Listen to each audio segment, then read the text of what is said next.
screen. Yeah, it's probably a good idea. Okay, let's give it a bit of a second here. We'll say wave hi to the internet. Hello. Hello. As we are live and just getting confirmations that it's working. That must be because Ty set out the notification. There we go. All right. Okay. I am a sloppy looking guy. Look at you. Oh my god, I didn't even think of that. No, I didn't even look at him either. And then I just looked at the video feed just now and thought, oh wow, someone is looking really professional today. I feel like that sometimes. Yeah, sometimes things fall to the wayside because life. Well, One of yeah. them being shaving or dressing nicely, I guess. Yeah, sometimes you just got stuff to do. It's better than having the things that fall to the wayside be, units for students or Right. um, one of my two little children. Exactly. Can't do it all, so you got to choose, and I think you're choosing the right things.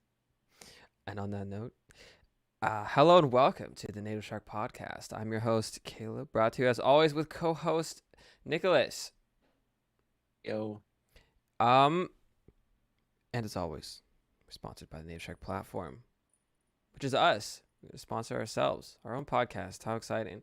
That was your dream, wasn't it? You always wanted to sponsor your own podcast. sure.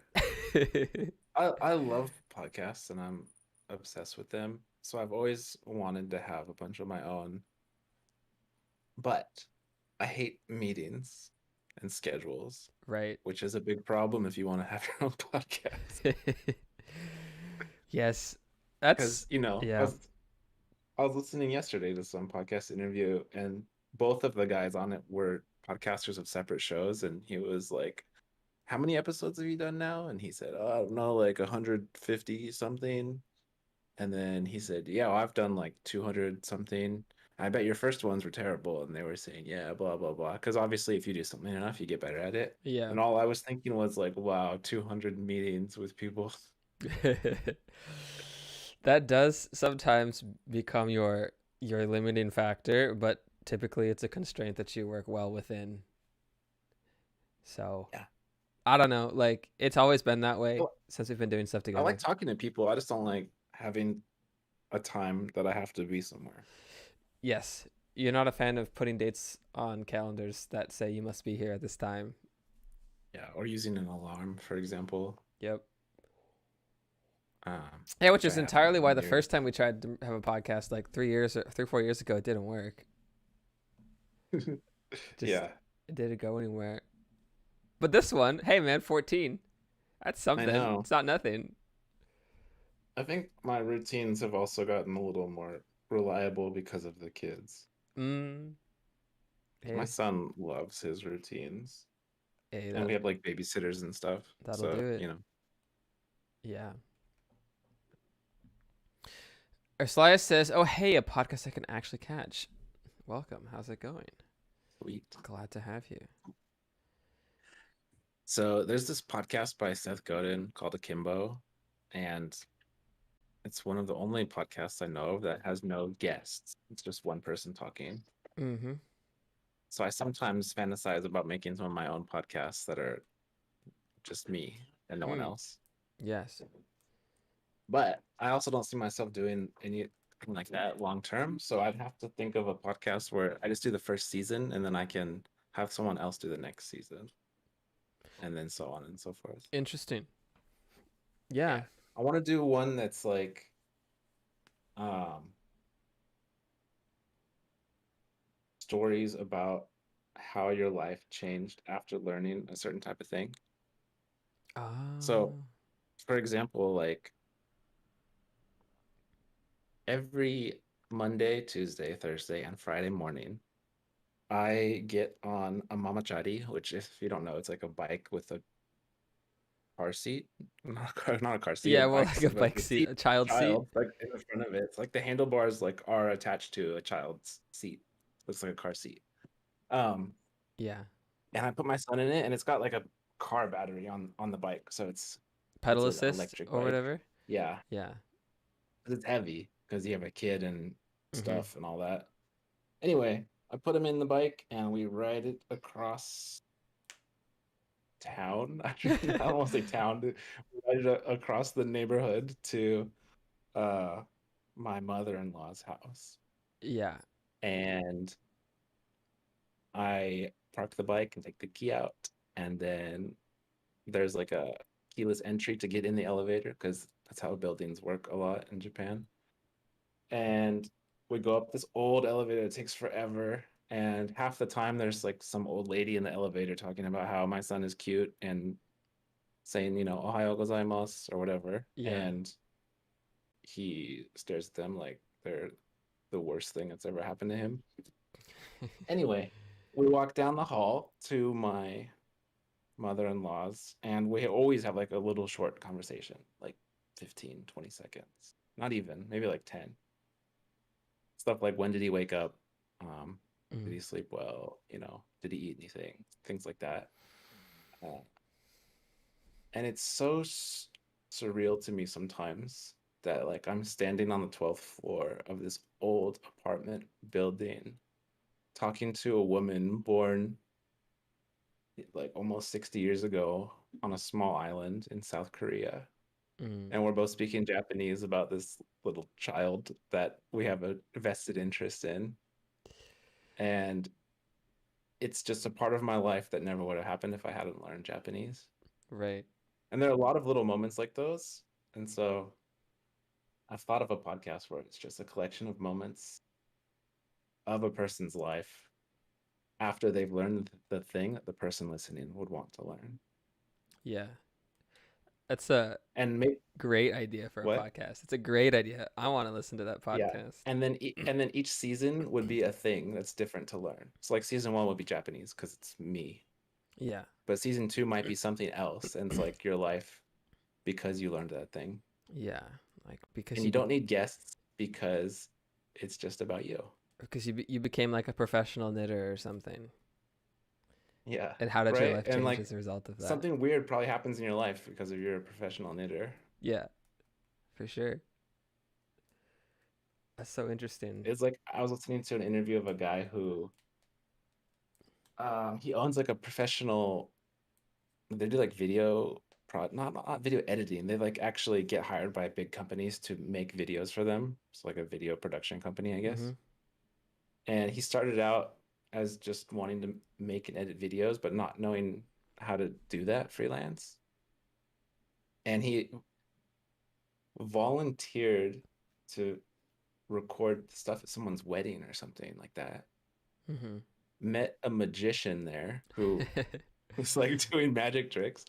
The magician invited him to like or no, and then he was like, "Oh, I'll just record videos of the magician doing tricks and like people's reactions and stuff because I know how to make a good video like that." So he makes the video for this guy, and the guy loves this video he made for him. He invites him to his magician club. He goes there and starts Wow. getting all these contracts from magicians to make videos of their tricks and stuff, and it snowballed into his entire career, That's so random. right? But Yeah, he wouldn't he wouldn't be doing that thing if he hadn't learned how to make a good video, for example. right. I wouldn't be talking to my mother-in-law if I hadn't learned Japanese. So We that's the podcast I want to make. we wouldn't be having this conversation if I didn't want to become a Minecraft YouTuber when I was like 14. If we really go back far enough. Wow.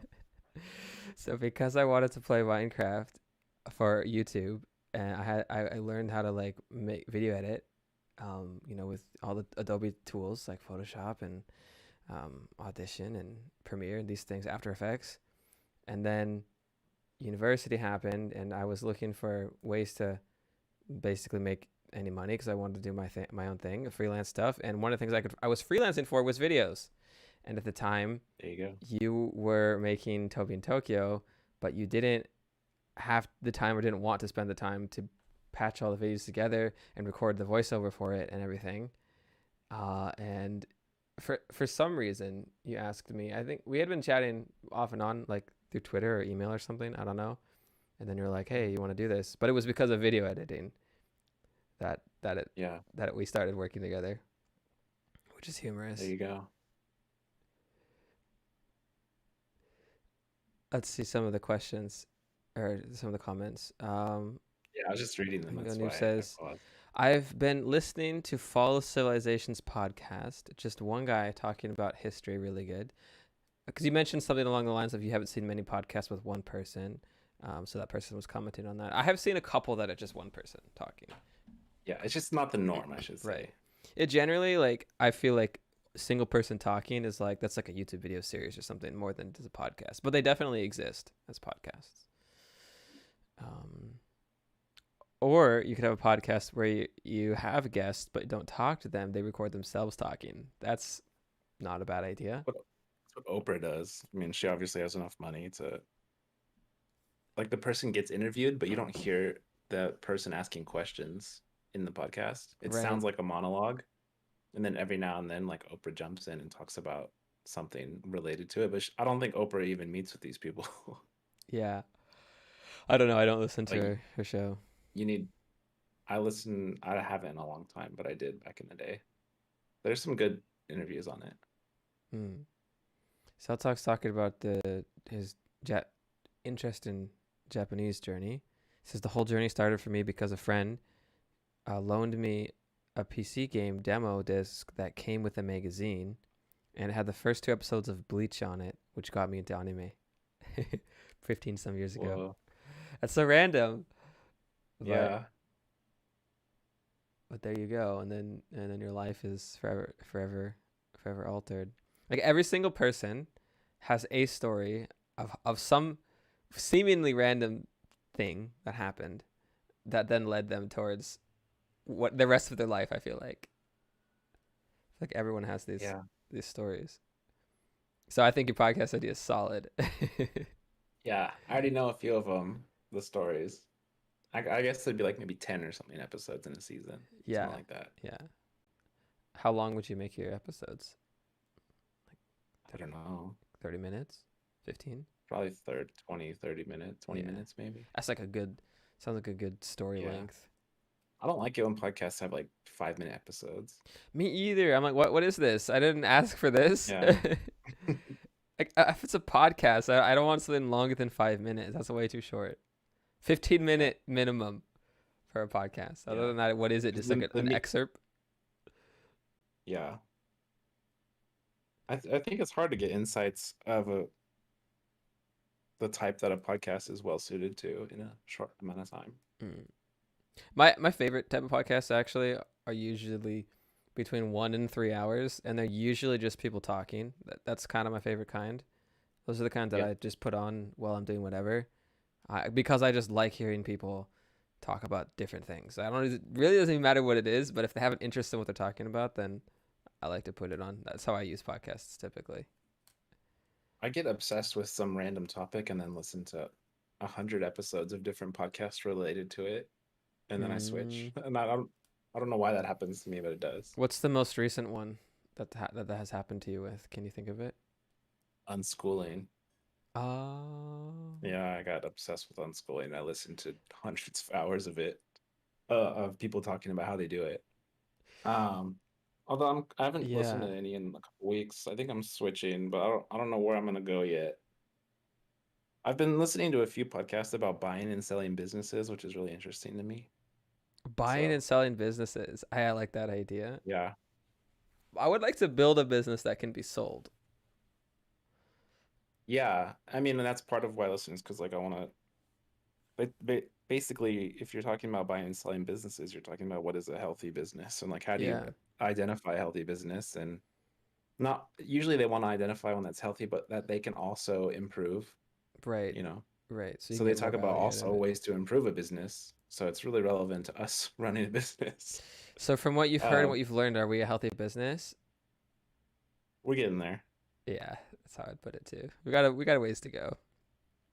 I think if I were a person looking to buy a business, the main Mm. reason I wouldn't buy one from us right now is that um the owner is the manager. So Yeah. you're like buying a job if you bought our business and we stopped working here, you would have to work at the company. Yep.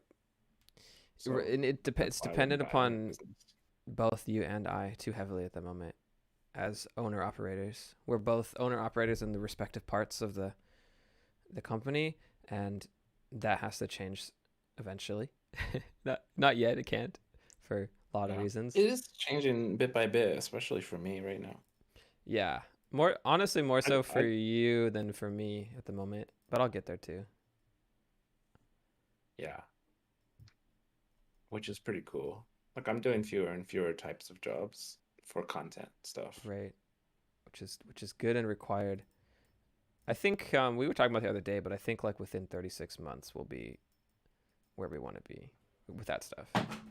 But Yeah, it's probably gonna take about that long, which isn't that long if you think about it. we're getting close to having trying some people writing lessons that are not me. No, that's Not quite exciting. there, but yeah, it'll be cool. That's really exciting. Oh, I'm making steps towards decoupling like myself from design and stuff a bit, and we're gonna all the logged out. I don't even think you know about this yet. All the logged out like marketing pages and stuff.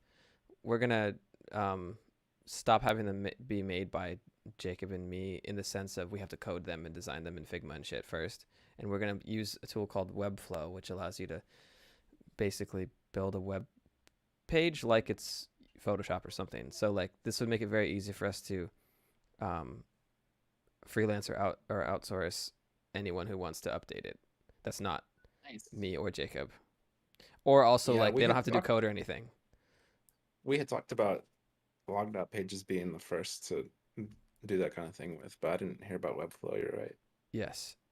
Should work. And they also have like a CMS, which means we could probably use it for our blog instead of WordPress if we wanted to. But I have to compare the two to see like if what Webflow offers is because like WordPress is so standard, like any writer would know how to use it, like so I gotta like check to make sure that that's something we want to do. But anyway, it's exciting to be able to make that even though I'm going to be the one designing in Webflow to start, it's just like um it's like a separation of concerns in the mind, and it feels way better to have that be like marketing pages are not part of the code base in any way. They're like completely separate. And we're probably going to actually switch um, NativShark to be app.NativShark as a result of that when the full decoupling happens. So it'll be interesting. My son opened the door. Ohayo Yeah, there he goes. ashikun. He's Yeah. tall enough to reach the door handle now, so that's Oh, why he got it. that Yeah. happens. API.NativeShark. API.NativeShark someday, but app.NativeShark for the actual app. Anyway, yeah, it's something to look forward to when we can decouple ourselves even further from the operations. But for a hot Yeah. minute, The reason I get most excited about it for content is that decoupling myself means content can come out way faster yeah, because we can have more than one person doing what I'm doing. mm, And I definitely. want lots and lots of units so I can read them. Me too. I just want so many that's coming out.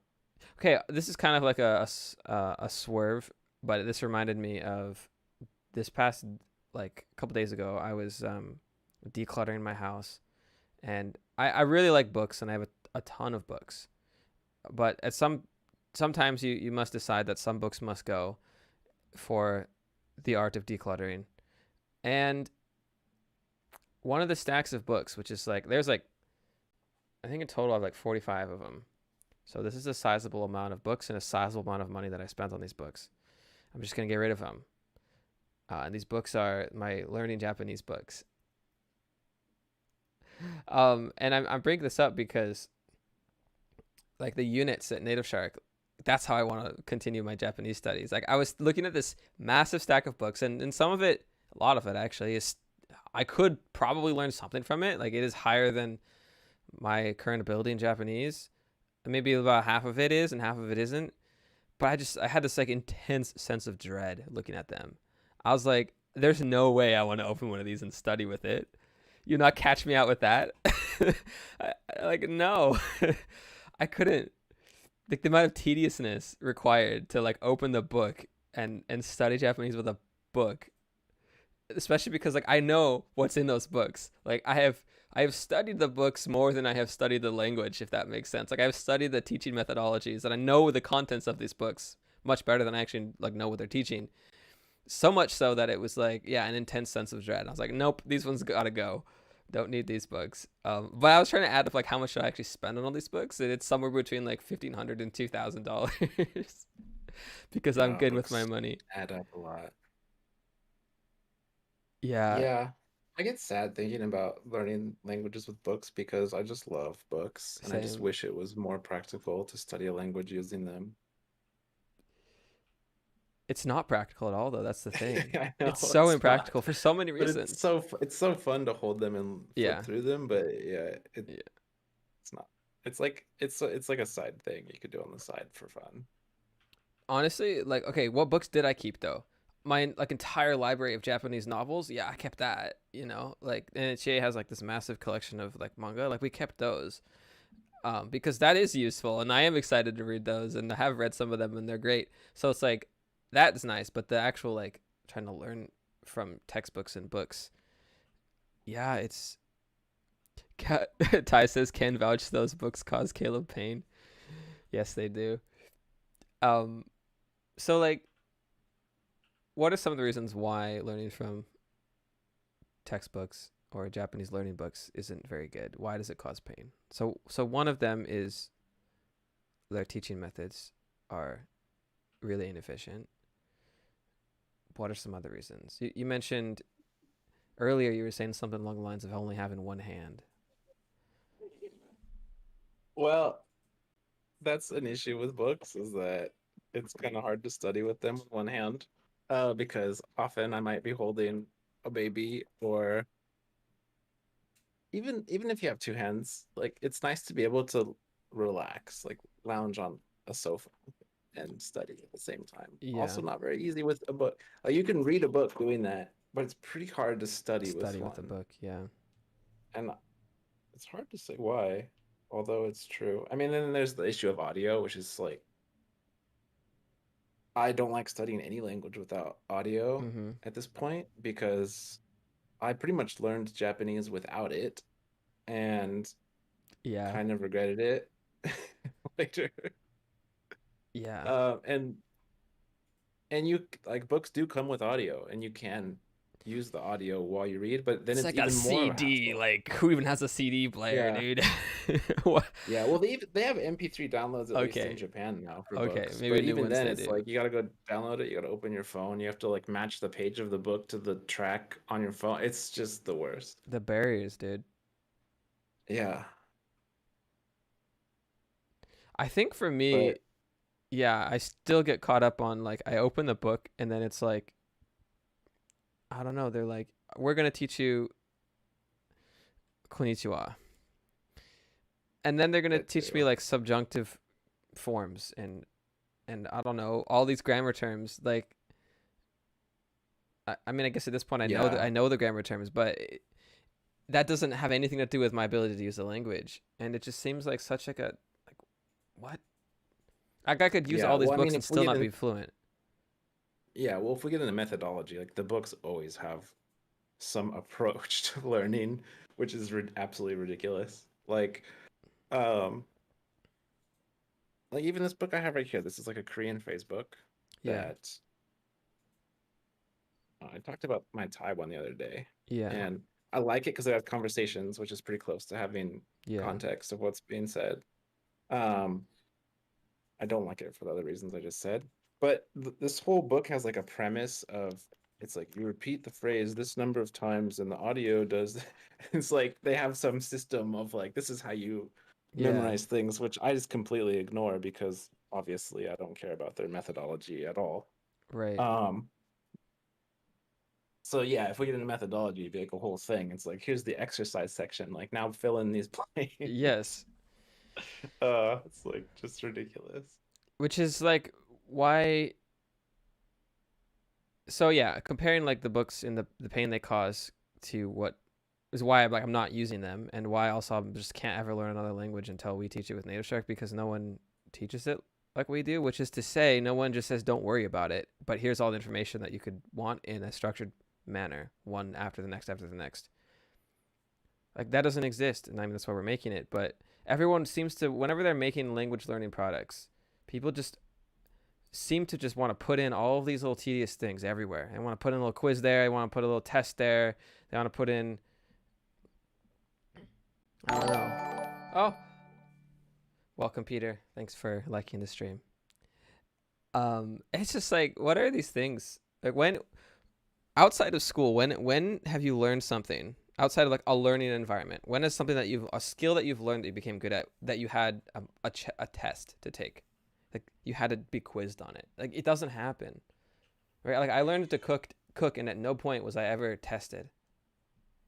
So some things do require a bit of testing, a bit of quizzing, sure, because they're school type subjects. But my position is that language learning is not one of those subjects. We have attempted to make it one of those subjects throughout like school systems, but it is not one of those subjects. That's like that's the hill that I will die upon. Like people can die upon a different hill, and that's okay. But this is the one that I will. And I think that like the way to learn is, you know, contextual, iterative immersion. That's it. Yeah. Just I mean, show there up. will be times when life is feels reminiscent of a quiz because you know that you learned a word somewhere and that you want to use it right now and you want to figure out what it is so you can say it. And I think quizzes do try to emulate that. It doesn't really work very well for a lot of reasons. One Yeah. being that in real life, it has to be way faster. Like you can't Yeah. sit around and think of what the word is because Right. the other people are going to keep talking and you're going to sit there. Um, and the thing is, once you've tried to recall the word, just tried to, now you're done. Like you've done the thing that the Yeah. quiz tries to get you, that the quiz is useful for. You've already done it by trying to think of what the word was. Exactly.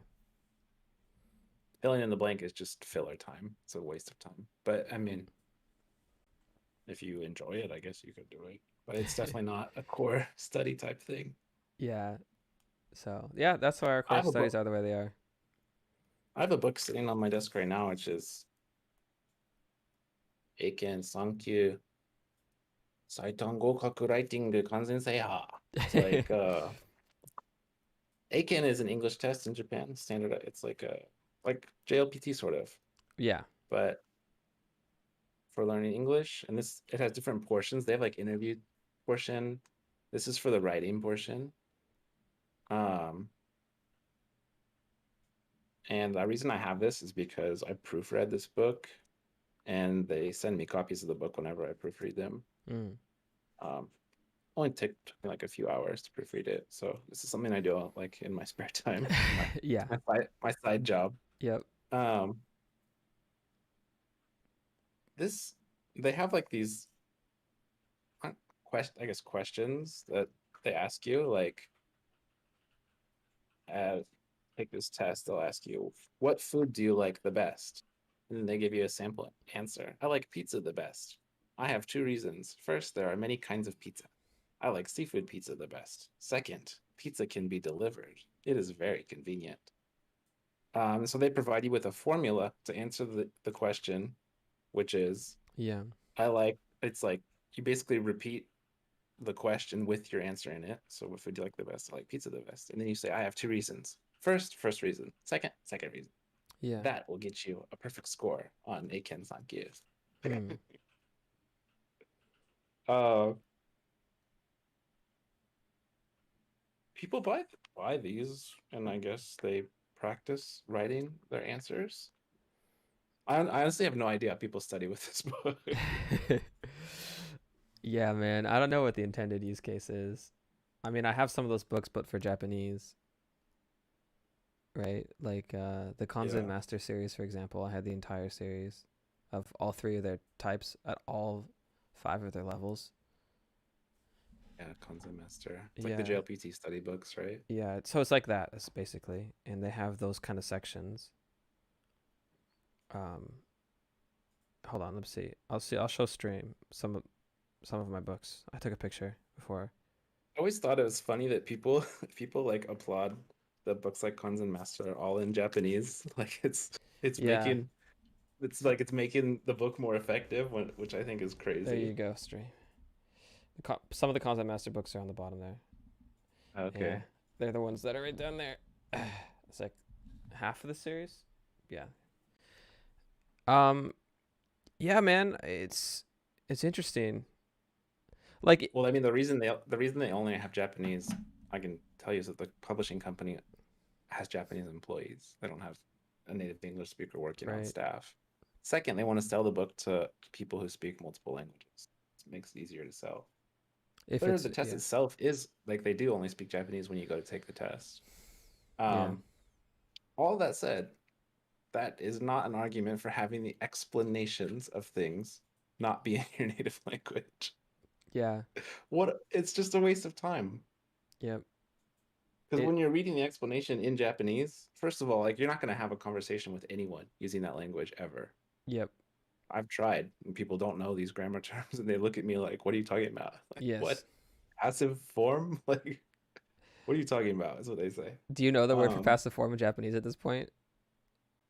yeah, so like it's in a Japanese textbook. It's like ukemike, like Oh yeah, right, and then you say it to a Japanese person, and they're and they don't like, know what you're talking yeah, about because they learned the word that sort of correlates to passive form when talking about English grammar, which right, is a word that is slipping from my head right now. yeah, But yeah, that's why that's why I use that examples because like I said ukemike to someone like probably to Ray or something, and she was like, what are you talking about?"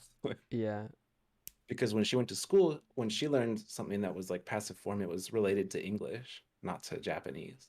mm, Um, anyway, and even if you did want to talk about those things, like reading the explanation in that language makes it harder to understand the explanation, first of all, makes right. it slower to get through it. And Makes if you you already knew all the words and stuff in it, then why don't you review them in a more time efficient method? it also makes it more likely for you to misunderstand the actual meaning of Oh yeah, you'll of miss the thing it. that you're learning. Which I think it appeals to like our fantasies, right? Right. We want to believe like we have this fantastical idea of like learning another language and being fluent in it and stuff, and we think, oh yes, absolutely, that includes I should be learning um, in that language. That's going to be better. Um, I think that's part of the reason why people are so excited about it. It makes sense, is what I'm saying. Like, it's not until you look deeper at it that you realize that it isn't actually going to help you with your goal of. I mean, that's another thing. Figure out what your goal is. But if your goal is to have functional use of the language, then it's not going to help for sure.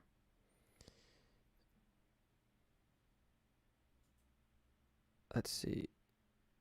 Ty was saying, oh, Ursula was saying audio is probably the biggest part from Twitch chat of as to why they also don't enjoy using books. Salsak says, I love seeing people using those ridiculously expensive textbooks to prop up monitors. Funny story. I did that too.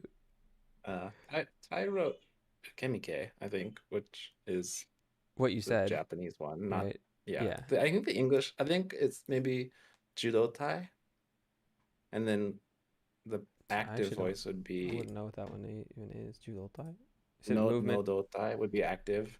No, Ju like Ukeju, like it's the Oh, same kanji. oh, And oh, oh, oh, then oh. Do like Doshi like a Yeah. verb, and Okay. then Tai like a form. Yeah. Gotcha. And then active like the kanji for no and no Do Tai is like a weird one. But I think that's maybe what they would know. Hmm. Um, it's not the type of word that comes up in everyday conversation, so I'm not totally sure. Oh, Tai is like, whoops. I read it as Ju Shinke. Yeah, which makes sense that he would, because because that's what those kanji look like. What is what those kanji are, and you would assume that a word with three kanji and it would be using the onyomi. You would assume that. Yeah, so, basically that's our 25-minute rant on textbooks. It's because we think about this stuff a lot because of like what we do for a job at this point.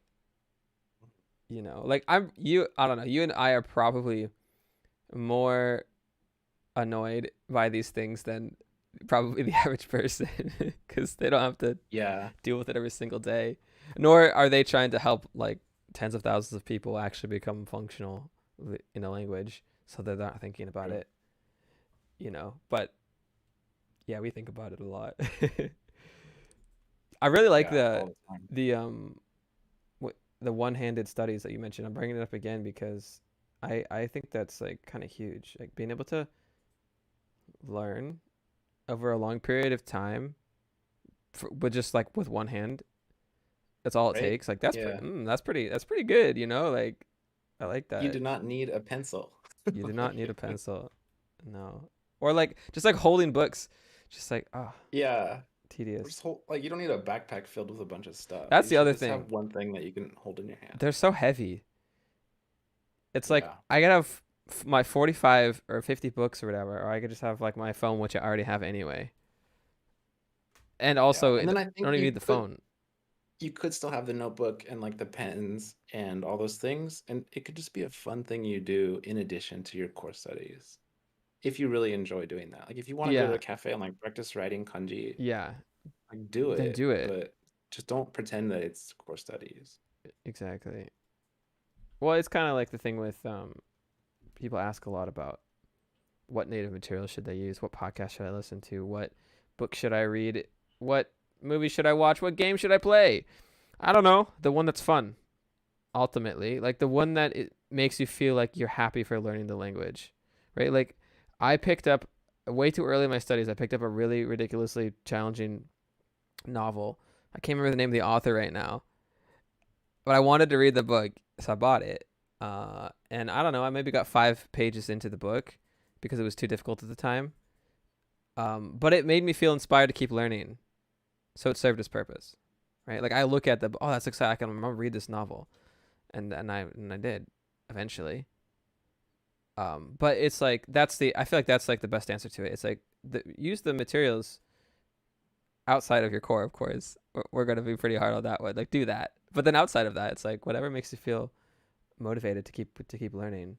Like it's not by no means is it a sprint. It just isn't. I wanted it to be a sprint. I really did, but it's not. It's a Yeah. marathon. I'm sure you remember like probably don't remember, but I don't know, maybe 2014, 2015, some of our earliest correspondence was me asking you questions about like how quickly I could learn. And Yeah. Well, and everyone asked that in the beginning yeah, because you gave me a really nice obviously answer because it's at the forefront of your mind. yeah, It's like, yeah. Well, I mean, like you knew back then, of course. That's like, hey, it's gonna take time, but hey, if you want, go for it. Um. So yeah, I mean, I wanted it to be a sprint, but it's kind of not, and that's okay. Like because now that I've like learned and stuff and doing what we're doing, it's like what I've learned instead is that there's no real end goal. It's a continuum. So along the journey, you're constantly getting better, and at a certain point, you're pretty happy with what you can do. But was that sooner or later than you thought? I don't know. It's probably not what you thought when you started. yeah. And I think it's also tempting to give yourself a goal that is not actually what you want to do. Right, right. Uh, You'll say something like all the pass time. JLPTN one. Is that really what you want though? Yeah, or pass it. I mean, even after that, like people want to pass like kanji kente. It's like the test Japanese people Oh take. yeah, I forgot about Um, that. or like for me, like sometimes I'll think, oh man, I should start taking a bunch of face-to-face lessons and start. I want to sound like a well-educated adult. I want to sound like a university professor's level of skill Yeah. when I speak in Japanese. Right. And then it's the idea of it sounds pretty cool, and like I think it's a boost to my imagined ego in the future, like of how Right. cool I would be. And then I think, well, do I really want to do that? Like, do is it worth the time that it would take to get there? And for some people, the answer is probably yes. But for me, I think I'd rather get well enough at Korean to go speak to my family and have a good time there. Mm-hmm. Is that as big of an ego boost for me? Like, probably not, you know. And it's easy to think, well, like, if I went and got to that level of Japanese, then, we could make videos and stuff. And people would think that because of it, Native Shark is even better Right. because Give look that. at this person, he's like a native speaker almost. Right. Or he's indistinguishable from a native speaker, even to native speakers. Um, but I don't care about that. Like, really, I'm really happy with my Japanese level, and every now and then I do take lessons with teachers. Like, I'll do it maybe once every year or two, where like for a month I'll meet with them like 3 or 4 times a week, Yeah. and then after that I'm like really comfortable speaking about a wide variety of topics much more readily. I can do it now, but there are a lot of words that I know and can read that don't just come out quickly, like idioms and stuff that I want to be able to use. So, Yeah. so every now and then I'll get annoyed that I'm not speaking a wide enough variety of language, and I'll go do that because you don't really have a lot of chances to talk with a random person in your daily life about certain topics. Right. Like if I wanted to talk about, I don't know, like space exploration or something in Japanese, who am I going to go talk to about it? Yeah. I gotta pay a teacher to make them sit down and listen to me and talk about it. Yeah, man. So every now and then I'll do that, but yeah, for the most part, I'm pretty happy with where my Japanese is, and I try to remember that every now and then when I get tempted to go make some crazy goal. Right. Well, you're talking about like getting just I don't know, almost better at Japanese than you are at your first language is what you're kind of getting at. It's like there's not Yeah, and sometimes so there's not really a need to do that, even though it feels like it would be cool to do. yeah, well, that's the thing is like, is it that you really want to, or is that it feels like it would be cool if you did? Yeah. And sometimes the answer to that is yes, and you actually do really want it, and then it's worth it, and you should do it. That's kind of what the overall point of what we're saying is like do the thing that you actually really want to do, and then when you have but then like know where that's at, like which is such a struggle. I struggle with that all the time, no matter what the thing is, whether it's learning Japanese or something else. It's like you know where is what I really want? And it's like it's a journey. You got to figure it out. Yeah, it took me a long time also to realize that I cared a lot more about comprehension than I did production for Japanese. mm, Like I really want to play any video game I want and not think about all the stuff I don't understand. I want to just turn on a TV show and just watch it and enjoy it. right. It's way more important to me than sounding cool. Yeah. Like, I mean, I'm gonna bring this back to even like English again. Um, for a long time, my focus has been on being really high comprehension in English of a lot of topics. I've been doing that for a long time. So I'd be reading and watching and listening to so much content. And then I was having conversations with people and I realized that I couldn't actually speak about the things that I had been learning about very, very well. So then I spent a bunch more time and I'm still on this journey of improving my production ability in in a way that makes sense to people. Like, how can I become better understood? How can I speak in a more effective manner so that what I want to express from in my mind is what comes out? And it's never going to be perfect, but how can I bridge that gap between knowledge in my head and person understanding what I'm saying? And it's like there's many levels of that. It's like there's like a base level I can get what's in my head out, and then there's like I'm like an author basically, and like it sounds so perfect, or like a really really really good speaker. Like those people to me are like I don't know. I love seeing people who are good, really good speakers, and I had this moment where I was like, know a lot of random things, but I'm not able to pull these together, and I sound like an idiot every time I speak or every time I write. It's just ridiculous. So I was like, this is a mismatch between comprehension and production.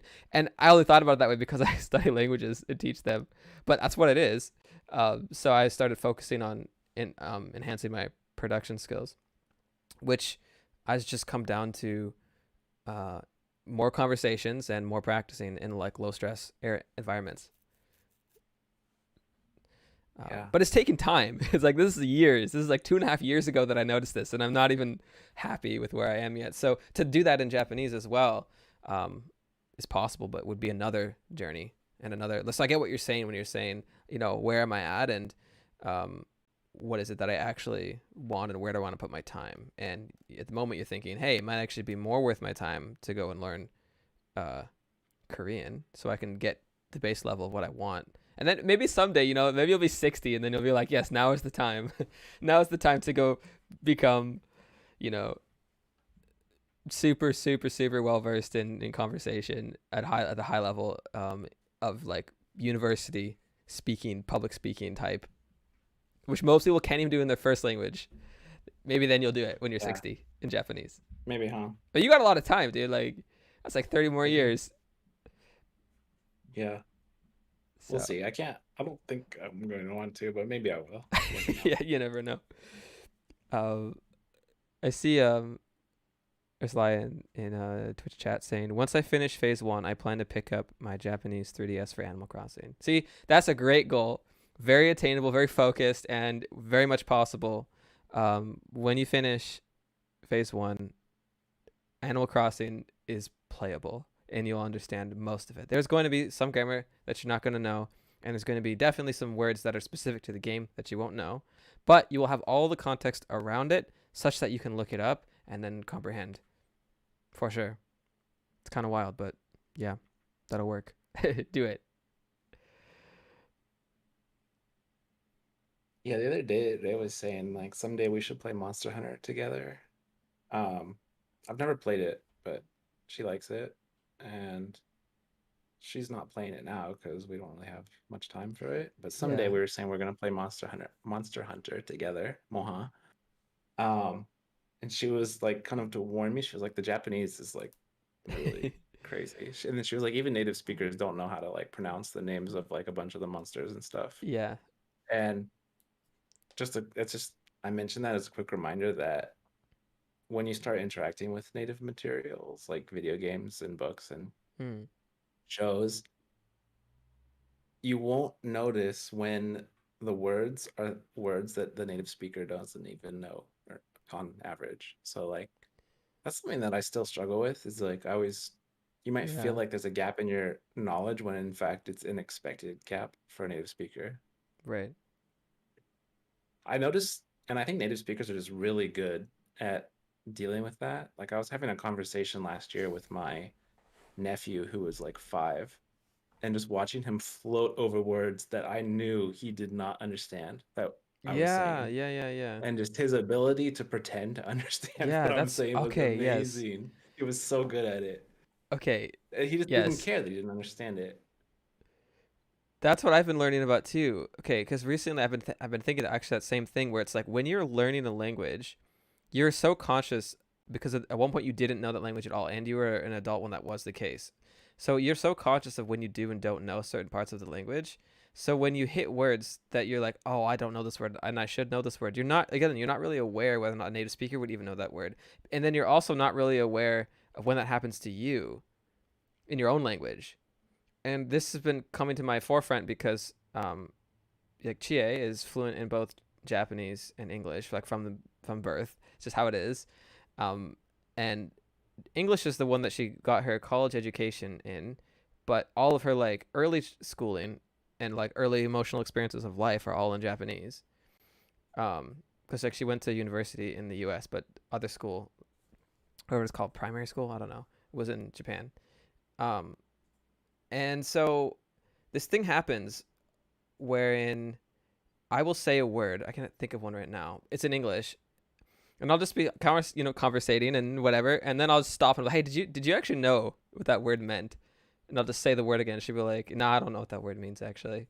That's like you just totally went along with it as if you knew that word, but you didn't know the word. And then I'll look it up in Japanese, and she will know the word in Japanese, but not in English. But it didn't affect the conversation in any way that she didn't know what that one word was that I used. I wish I could think of an Yeah. example right now, but I think in a mixed language relationship, I don't know what to call that, where your native languages are different, you have yeah, to make a conscious effort to continue speaking as if they will understand everything you're saying. This is something that Ray and I have often struggled with because we so deeply know each other's level. Like I mm, know very intimately how good she is at English and she does for me with Japanese, that it can be really tempting to just phrase things in a way that I know she'll understand. Which obviously she doesn't want me to do because how's she going to get right, better if I do that? And vice versa, she does the same thing, and you don't even notice you're doing it most of the time, because you're just trying to communicate. You're not thinking about helping someone get better at a language. right, But we do make an effort to say things that we want to say without like changing them so that they're more understandable. And every now and then she'll say something, and then I'll respond to her, and then she'll say, "I didn't expect you to know that phrase or word or some like yeah, idiom or something." Um, and I do the same thing in English. Like I'll say like an idiom or a phrase, and then she'll understand it, and like she'll have known it already, and I'll be like, "Whoa, I didn't expect you to know that." mm, Um, and yeah, it's just if anyone out there listening has like a Japanese spouse, for example, like you should try to get them to say things that you don't understand. Maybe come up with like a prize system where like I told Ray yeah, one time we should come up with like if you use like 10 words that I don't know, then like I'll like buy you a present or something. But she'd be like, she was like, it's too easy. I could say 1,000 words you don't know. I was like, well, cool. Let's come up with something. yeah, for sure. Mm, I think that is important. Yeah, about skipping over stuff that you don't know in your native language is probably because you think of it more as a concept than a word. Yeah, Like there we go. I'm sure people listening have heard a phrase like quantitative easing, for example. Someone talks about like Yeah, the loosening of the monetary policy of a country. Like you've probably heard the phrase easing, I can't quantitative say it, easing. quantitative easing. Yeah, Can you explain it to someone? And maybe not. Maybe you can. but Um, you know what it is but conceptually, I bet the first few times you heard it, you didn't really know what it meant, and you didn't really care that you didn't know what it meant right? because you more or less understood what was being talked about based on the context of what everyone was saying. Mm. I think like yeah, that's exactly what it is. When I was talking with Chie, because like I think it was like a word like convalesce that I used, and so like I said, and then I was like, hey, do you actually know what this word means? And she's like, no, not actually, I don't. But then she's like, can you say the sentence again? So I said the sentence again. She's like, well, does it mean something like getting better or something like that? And I'm like, yeah, it's basically another word for recovery. So like from context, like that's how it doesn't destroy the conversation. Because if you just don't know like this one word, like who needs to know what convalesce means? No one needs to know that. You could use words like recovery if you wanted to. It's fine. Recuperation. These are all words that are way Unless more you live in a common. convalescent home, then maybe you should probably know where you live. But yeah, Yeah, yeah. But you know what I mean? Like that's how it. So same kind of thing with like quantitative easing. It's like, but quantitative easing is one that's like is relatively common. That's because it's such a thing. And like if you pay attention to like news, you've probably heard it before. But in a word like convalesce, maybe you've heard it a lot. But like it's not one that comes up as often. But from the context of the sentence, like you can circumcise what it means, and then in Japanese when you're doing you know you are aware of the fact that you didn't know that word. But if you're at a high enough level, then these things like don't really matter because you can kind of guess what the word meant in the first place. And that sometimes people feel is like I guess I'm not actually that good at Japanese, but the point is that's what happens all the time. You're just more aware of it. You feel it when it happens in the language you learned rather than the one that you grew up with. yeah. I think the one the other day that she said was itachi gokko. Have you ever heard that phrase? It's an No, idiom. Um, I don't know if I've heard it. the I forgot the, it. the Itachigoko. literal meaning is like like itachi is like a weasel, right? And itachi gokko is like literally means like a game where you pretend to be a weasel. This is like an actual game that like kids can play, I think. Ah, Anyway, it's a an idiom that means like going around in circles or Itachikoko. That makes sense though. being doing the same thing over and over again pointlessly or Yeah. something. I don't know. I can't explain it even, but like I had known the phrase and she was like, "Well, I didn't expect you to know that." Um, it's like playing cat and mouse, for example, in English. Yeah, something like that. I don't really like. I don't know how well those match up, but yeah, something like that. Well, what I mean to say is that it's an idiom that relates to animals that like someone might just Oh know. yeah, Yeah, yeah, yeah, yeah. yeah. Like in I think it English, means like a pointless going back and forth type thing. That is pointless. yeah. Tachigoko. I don't actually know what playing cat and mouse means in English, so I'm not sure if it's related to this at all. I just said that because it's the first one that came to mind that was animals and like and an idiom that Uh, people know. yeah. I'm gonna look up the word though. Itachiko. Now everyone has to look them up. Yeah. Yeah. Okay, Jisho says it's pointless and repetitive back and forth, There you go. going round in circles. And then it does say a game of cat and mouse, so I, I don't but you think a don't game know. of cat and Well, mouse what does means that the mean? other I don't two actually know what things. that even So means. yeah, I know how it's used like in movies and stuff where it's like not a game that's going in circles to me, but maybe I'm using it wrong. Hmm. Um, whatever. Yeah. Josh says, when I studied linguistics in high school, I learned about repetitive vocabulary, words you hear and Accepted. understand and produce. Or sorry, receptive. Um, and productive vocabulary, words you use to speak and write. You understand more words that you hear than words you can speak or write.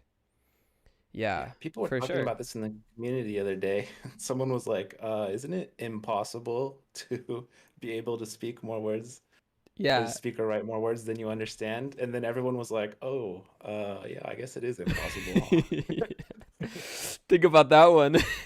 Dude, yeah, linguistics people know where it's at pretty much every time because it's like, yeah, that's pretty much how it works. It sounds about right. It's not a confusing concept to a linguist. The intersection of linguistics and language learning, I think, is a fun academic area. I like it a lot. Yeah, there's too many things to learn in life that I want to learn. Yeah. Goes back to the thing of like deciding what you actually want to do. Mm. There was a this question of from back in the Twitch chat a bit ago that was, have you talked about whether either of you want to live in Japan forever or reasons you might want to move back home? And I wanted to bring that up because I think the concept of home is interesting. Like, what does that mean? Home? Like, I feel more at home, I don't know, here than I do most other places. So, like, what is going home? Like, home is, I don't know, to me, like, kind of where you make it. But I know what they're saying. Like, go back to where I used to, where I used to live. Um, and I don't know. I probably would live in America again, and I'd probably live in Japan again, and I'd probably live in Europe. And it doesn't like to me. It's like I don't like forever is way too long of a thing to think about. There's only like very few things that I say will be forever in my life. Everything else is like so transient. I literally cannot answer that question. So would I live in Japan forever? No. Would I live in America forever? No. would I? But will I be alive forever? Also no. But for the time that I am alive, I don't know where I'm going to live. It's just kind of wherever sounds good. But what are your thoughts on home? I think anyone who knows they and I would probably laugh in our face if we said we were going to settle down somewhere because they know that we won't. Yeah, Um, I mean, they actually a lot of people want us to, but we just are really bad at it. yeah, We definitely are not going to stay in Japan forever.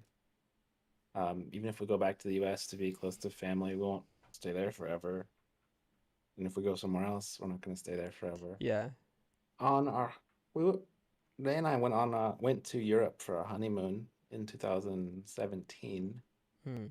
Um, we were on a train from Italy to France. and we were sitting across from this retired couple from Nebraska, and they were going around Europe and visiting all of these Catholic landmarks, sites, Hmm. like statues and things like that. So Right. they were going to some small town in, I think, France to visit some Catholic statue or something. Anyway, we're on the train, and obviously it was a long train ride, and they had learned quite a lot about our lives. And so at one point, the woman asked me, like, after all that moving, like, where feels like home to you? Like, do you Yeah. feel like you have a home anymore? Because she had just listened to me talk about how we hadn't lived anywhere for longer than 6 months in about 5 years, Hmm. 4 years. And I just kind of nodded at Jay, like there's home right there in the seat next to me. Yeah. um, because I don't really know what else it would be. That's how I feel. Like home is honestly Yeah, when I'm with Jay, wherever that happens to be. I mean, it yeah. maybe I will some. say that Yeah. I have an eternal longing for pieces of every place that I've ever lived. Hmm.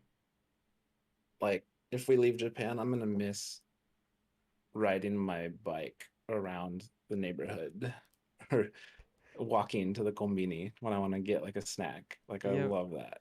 And not being in the US, I really miss going to like a breakfast restaurant in the morning and Hmm. having like an awesome breakfast at like 6 in the morning, which you Right. can't really do here. Coffee shops don't even open until like 7:30 in Japan half the time.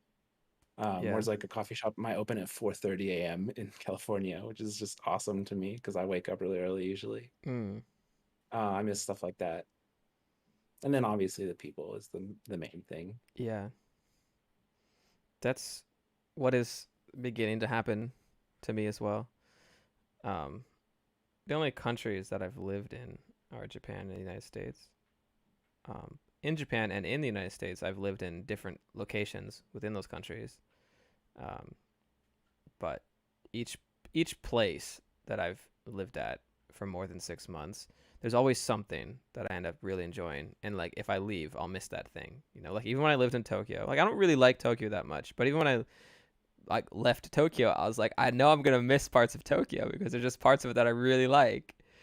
Um, and then you know, but when I was in Tokyo, I was like, man, I really miss those parts of Fukuoka. Like, man, I wish I could go back. So it's like that's just how it is, and there's parts of the United States that I miss as well, like some of the super wide open scenery and how you can just drive between places and there's literally nothing because the country's so big. Like that's kind of fun. Like the state of Montana, for example, is just slightly larger than all of the landmass in Japan, which Montana is the fourth largest state in the United States. So there's places bigger than that, but all of Japan, if you put all landmass together, fits in there. Um, Saltuck says you should try driving across Australia. I bet I should Yeah, actually. That sounds I can fun. only imagine. Yeah, I just really like those long stretches of there's literally nothing out there.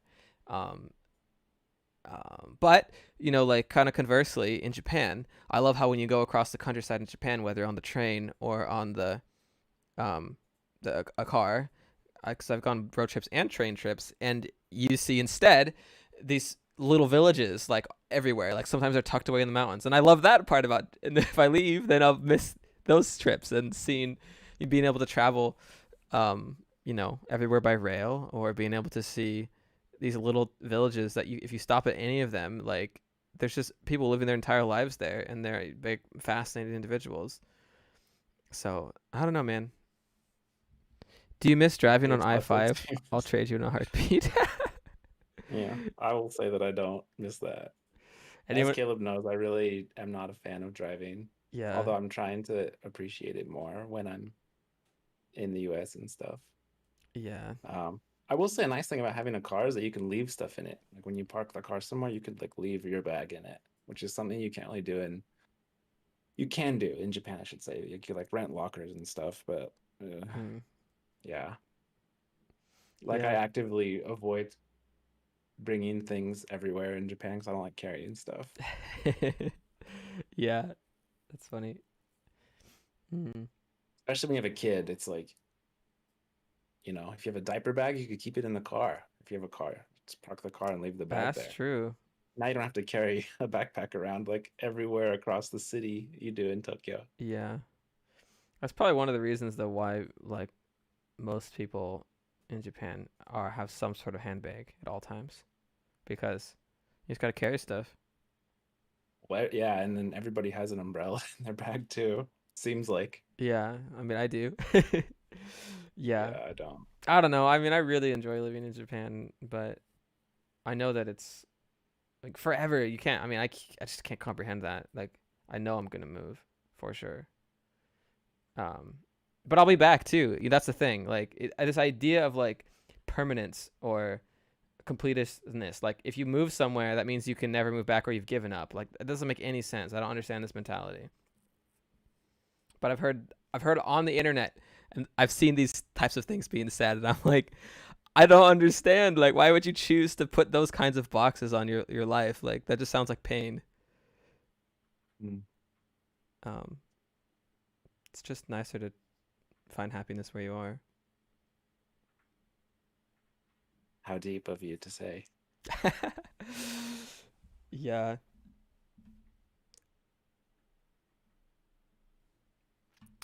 I left all my Well, I think luggage in a coin locker for 2 days in Osaka when I went to Fukuoka. It was super convenient. Coin lockers are great, says Zeltox from yeah, Twitch they chat. they are pretty good. I agree. Yeah, massive convenience.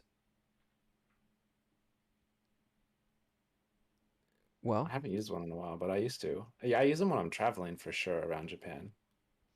If you when have a we, suitcase and like you haven't checked into a hotel, it's pretty sweet. You can just put it in the locker at the station and go do your thing. yeah, when we moved to Tokyo last year, um, we had like our 5 suitcases of everything, and we went to go sign the papers and get the keys for the apartment, and they were like up in Tokyo proper, like near Tokyo Eki, and we were down in Kamata, right? And we're like, we can't just go all the way up here with all these things. And we were like, we were trying to meet up with you, but we like just like missed the timing. So we just found like 2 of the biggest coin lockers possible. We put all of our stuff in there, and then we just did all our business. Yeah, super convenient.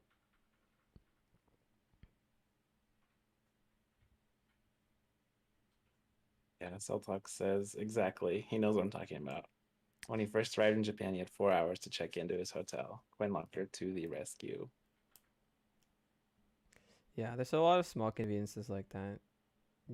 If the question Yeah, is it's the like, most convenient place to live, yeah, I think, Japan for sure. Although I'm starting to not feel like that now that I have kids. I think if you don't have kids, it's the most convenient place in the world to live. hmm, It's not the most convenient if you have kids. hmm, interesting. Yeah, if I were interesting, you mentioned that though. Like, if I were to leave Japan, I know one of the times I would for sure be back is if I have children. Like, I don't know if I will or not, but if I do, um, I think that's one of the things that's like important to Chie, that the children would be had in Japan, for like a lot of reasons, like the medical system, and also, um, like it was her experience. I think growing up here, and I think that for at least part of the time of the child's life, she would really like.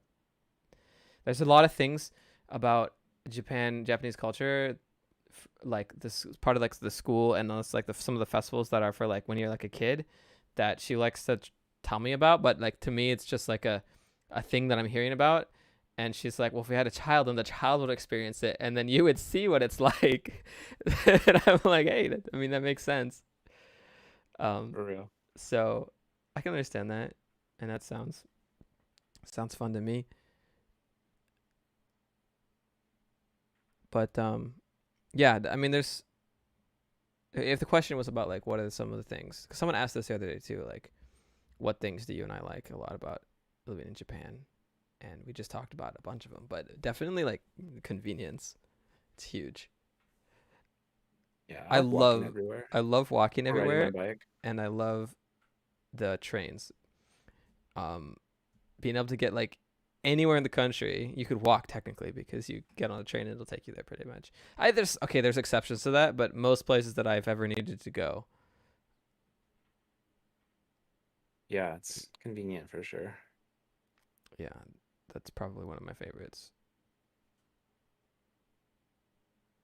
But Yeah, and then I like that it's just stuff is more affordable than the US at least. mm, Typically, not everything, but a lot of things. I really like not being Um, bothered. by people. Yeah, just no one bothers you. You like, No one tries to chat you up yep, at like a random shop or something. yeah. I mean, people do just try to talk to you, like especially like for some reason it's always old ladies. I don't know what that's about, but like so old ladies will talk to you, but like that's fine. It's usually like you know, you just kind of Yeah, mind your own people talk business. to me more often if I'm not with anyone else. Like if it's like me and my son only, it's like this gaijin with his gaijin baby, then everybody talks to me. Uh But if like Ray is there, it's like no one talks to us. Because mm, now there's like a Japanese person and they feel like they're not supposed to upset the rules or something. I don't know. right.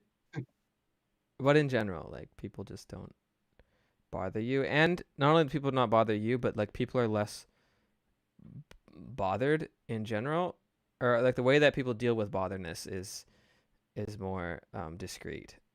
Like sometimes you'll see someone who's really heated and they just want to get in everybody's way, and that happens. But for the most part, I really enjoy just kind of like you can just kind of live and just no one's gonna give you the time of day. That's okay. Um, Yeah. yeah, I feel like there's not like um, I don't know pressure to like make friends with people and stuff like that too, and like I don't know if these are like good things or bad things, but they're things that I really enjoy. You know, like if you want to have friends in Japan, you've got to look hard, right? You got to seek those people out, and then it'll be worth it because you'll end up with good friends. But I feel like in my social experiences in the United States, it's typically like you're put into different, like whether it's a work thing or it's like some sort of event, and then there's like this expectation of like friendship that seems to come out of it sometimes, or like oh now we know each other, and now it's like, but it's like I don't know you. Maybe this is just a me problem, and I'm uncovering something here, but I don't know. It could be you or the different ages at which you lived in those places, I think. yeah, it could be. It's like younger. I'm like, I guess I'm I've like, never yeah. I've never had an easier time making friends than living in Tokyo as an English teacher. Mm, Except for maybe like high school or something where you're just forced to be around your peers all the time. Okay, well, yeah. Yeah. I don't think I'm not saying that it's um difficult to find friends in Japan for me. I'm saying that it's I have to do it on purpose. I don't know. Maybe that's just like a way that my personality has changed. But like, and I that's how I appreciate it to be. Hmm. I don't know. Anyway, on that Like note, do you want to wrap up soon? I think if I want to make new friends, I'm gonna have to start actually using my phone sometimes. Yeah. Yeah, man. Yeah. No, like a lot of my actually most of the people that I keep in touch with are in Japan at this point. I do have friends in the US still, but like most of them are in Japan right now. Just kind of works out that way. But Yeah. I guess maybe that's another thing that's different about the way that you and I perceive where are we going to settle down and where are we going to live is it's just this idea of like it kind of doesn't matter and like the people you know like you'll always be able to find and meet interesting people if you want to no matter where you are in the world. Yeah. I think big cities is easier than anywhere else, unless you're like okay with making friends online or something only. Mm, yeah. Like I could go to like a random meetup tonight if I wanted in Tokyo based on an interest that I actually have, and there'd be like 20, 30 people there probably because it's Yeah. Tokyo. Yep. Um, can't really do that anywhere in the world. Yeah. Yeah, that's true. But I don't know. It works out. And on that Yeah, note, should we end today's I think so. Yeah, session of chatting? indeed. All right. We're late for the meeting anyway. Are we really? Oh shoot. I don't know. I don't know even know what time it's supposed to start I think now. it's 10:30, but I thought we were gonna move it to 11. So if we Okay, didn't, we're so we're going to. 7 minutes early. Yes. Yes. Yeah, it's been fun chatting about mostly life this time, I suppose. We talked about books and stuff. Mm. We talked about your great podcast idea Yeah, someday. for sure. All right. Thanks everyone for listening. Thanks for hanging out in the live Yeah, stream. thank you. And we'll see you